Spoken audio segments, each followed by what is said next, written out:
اللہ کے رسول علیہ السلام نے شب معراج جب جنت کی سیر کی تو میرے آقا نے معراج سے آ کر کے بتایا، آقا کریم فرماتے ہیں کہ میں نے جنت کے دروازے پہ لکھا ہوا دیکھا کہ جنت دیوسوں پر حرام کر دی گئی ہے، جنت دیوسوں پر حرام کر دی گئی ہے۔ صحابہ نے پوچھا یا رسول اللہ یہ دیوس کون ہے؟ تو آقا فرماتے ہیں جس کے گھر کی عورتیں بے پردہ گھومتی ہے اور وہ منع نہیں کرتے، وہ دیوس ہے۔ دیوس اللہ نہ ان کی نمازیں قبول کرتا ہے، نہ ان کی دعائیں قبول کرتا ہے، نہ ان کا فرض قبول کرتا ہے، نہ ان کا نفل قبول کرتا ہے۔ اپنی بیٹیوں کو پردے کا پابند بناؤ۔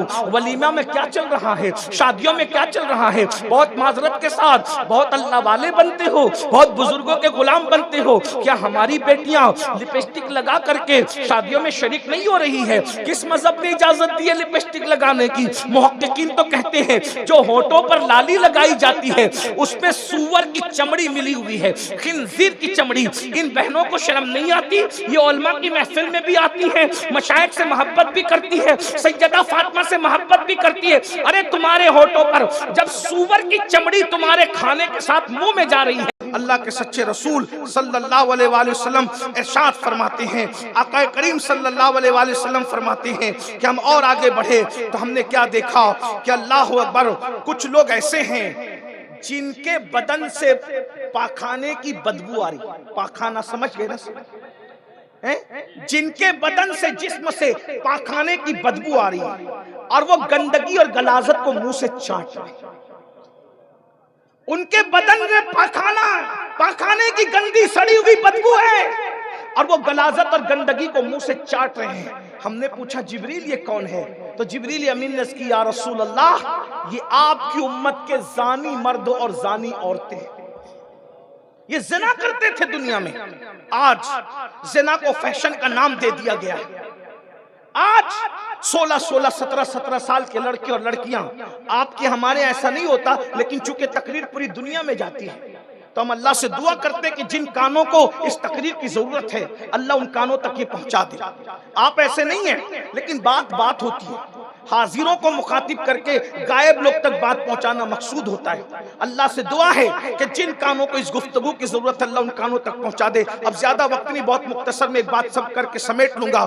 17 سال کی عمر میں زنا عام ہو رہا ہے۔ آج سے 10 سال پہلے کسی مفکر نے کہا تھا ہر 5 منٹ میں زنا ہوتا ہے۔ اللہ اکبر، 10 سال پہلے یہ حال تھا، اب کیا حال ہو رہا ہوگا؟ اب تو یہ باتیں سننے میں آتی ہے کہ بھاوج کے ساتھ دیور نے غلاظت کر دی، سالی کے ساتھ بہنوئی نے غلاظت کر دی، پیر نے مریدہ کے ساتھ غلاظت کر دی، اس نے اس کے ساتھ کر دی، اس نے اس کے ساتھ کر دی۔ یہ سچے پیروں کے لیے نہیں کہہ رہا ہوں میرے بھائی، ایک عام بات میں کہہ رہا ہوں۔ وہ دعا تعویذ کرنے والے نے اس کے ساتھ ایسا کر دیا۔ وجہ ایک بات، عورتوں کی طرف سے بے پردگی عام ہو گئی، مردوں کی طرف سے نگاہوں پہ کنٹرول ختم ہو گیا۔ قرآن کہتا ہے قل للمؤمنین یغضوا من ابصارہم، مومنوں سے کہہ دو محبوب کہ اپنی نگاہوں کو نیچی رکھیں۔ میرے بھائی یاد رکھنا، اسلام عورت سے مصافحہ کرنے کو بھی حرام قرار دیتا ہے۔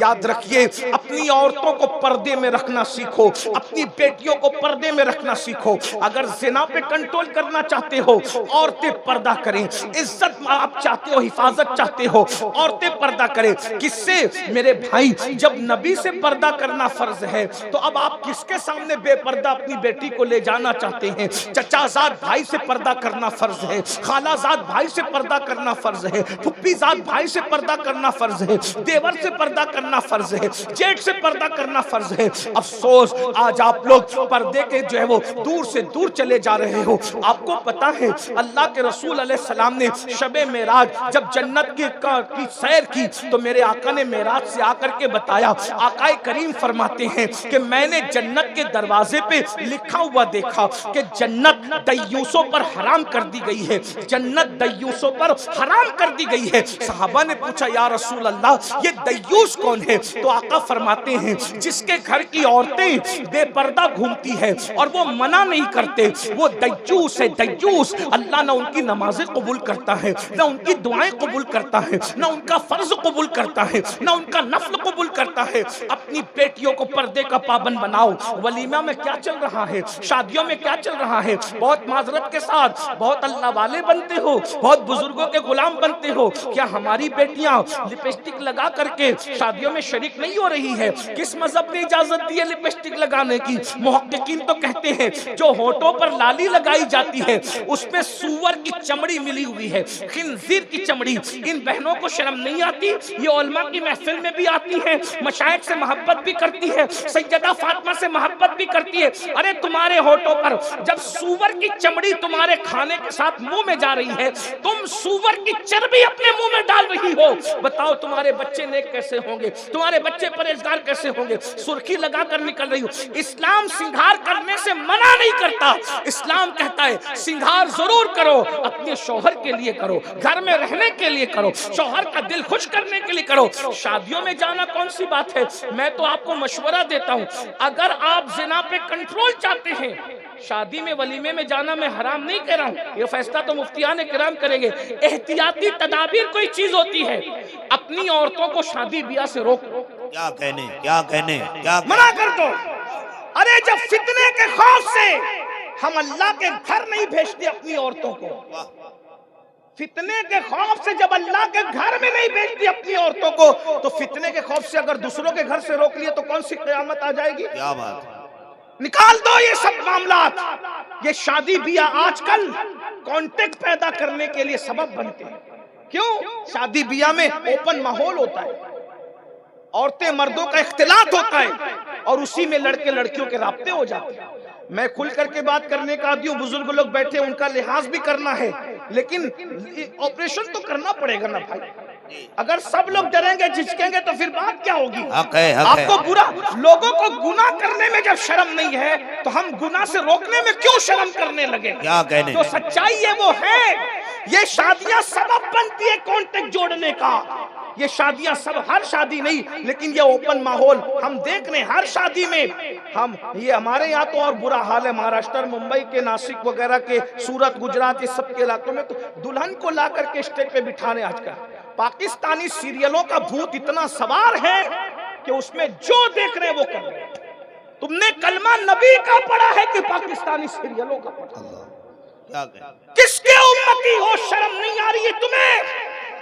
ارے سیریل دیکھ کر زندگی وہ گزارے جس کے پاس رسول اللہ کی زندگی نہیں ہے.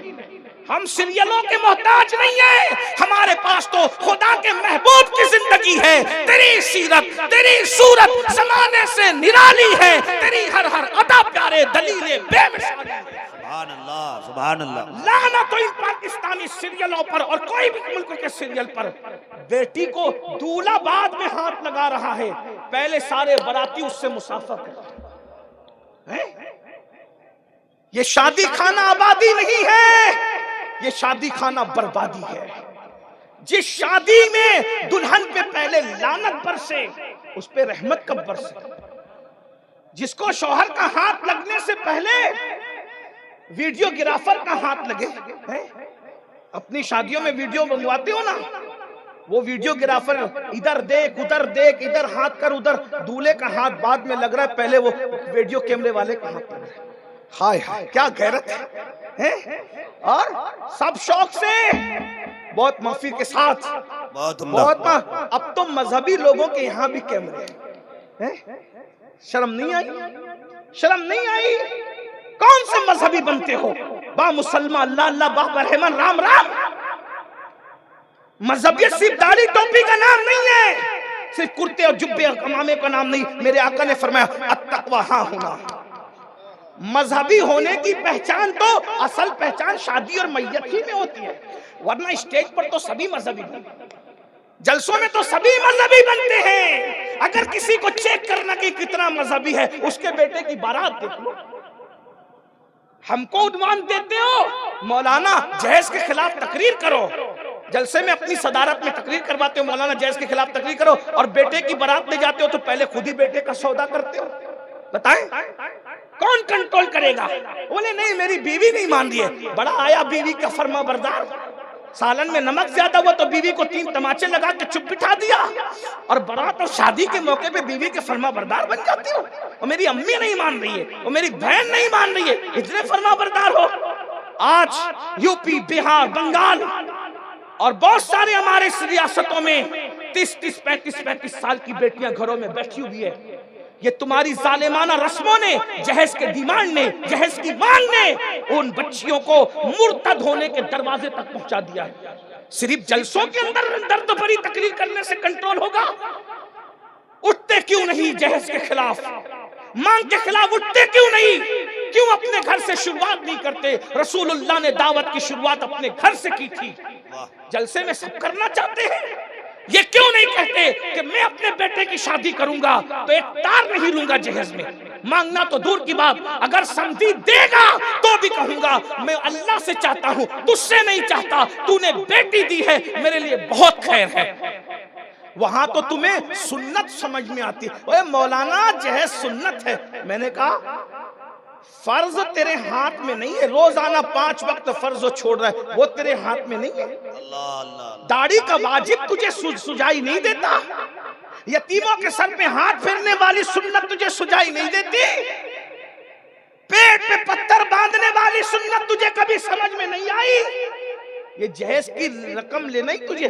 اور میں کہتا ہوں مفتیان کرام اور علماء بیٹھے ہوئے، کوئی جہیز لینا دینا کچھ سنت نہیں، کوئی سنت نہیں ہے. میں اپنی گفتگو کا ذمہ دار اکیلا ہوں. میں ثبوت کے طور پہ پیش کر رہا ہوں. بات کو سمجھ میں آئے تو قبول کرنا، نہیں سمجھ میں آئے تو چھوڑ دینا، کوئی بحث نہیں کرنا. لیکن ایک بات آئی تو رکھ دوں، کوئی جہیز سنت نہیں.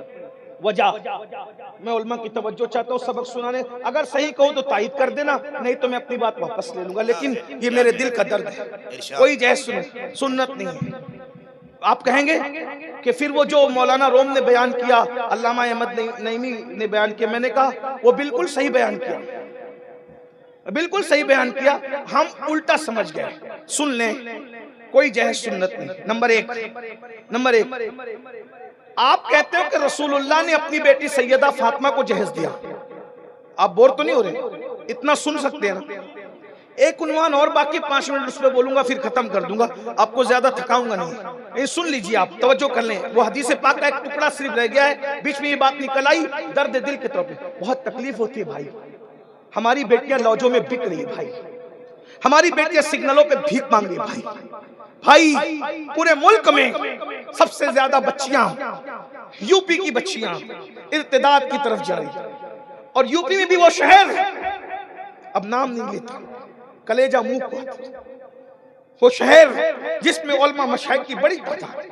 کیوں؟ اس لیے کہ ہم نے شادی کو اتنا مشکل کر دیا، اتنا مشکل کر دیا. آج ہماری بیٹیوں کو رشتے نہیں آتے. بیٹیاں رشتہ نہ پا کر ارتداد کی دہلیز پہ جا رہی.